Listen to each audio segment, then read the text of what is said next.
এতিয়াতো 15 ছেপ্টেম্বৰৰ পৰা গ্ৰেড 3 পৰীক্ষা আৰম্ভ হ'বই তো মোক আমাৰ ওচৰ চুবুৰীয়া কিছুমানে সুধি আছে এবাৰতো এক্সাম বহুতে দিব তো তই এপ্লাই কৰিছ নাই এতিয়া কেলা সিহঁতক কোনে বুজাব যে একঠা মাটিত 1000টা গৰু এৰাল দিলে ঘাঁহ খাবলৈ নাপায়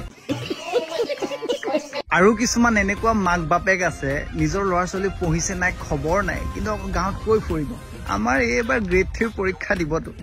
খুৰি দেউ এই সসপেনটোত পানী ঢালি লগত চেনি কণ দিলে চাহ হৈ নাযায়তো লগত চাহপাতো দিব লাগে বুজিছে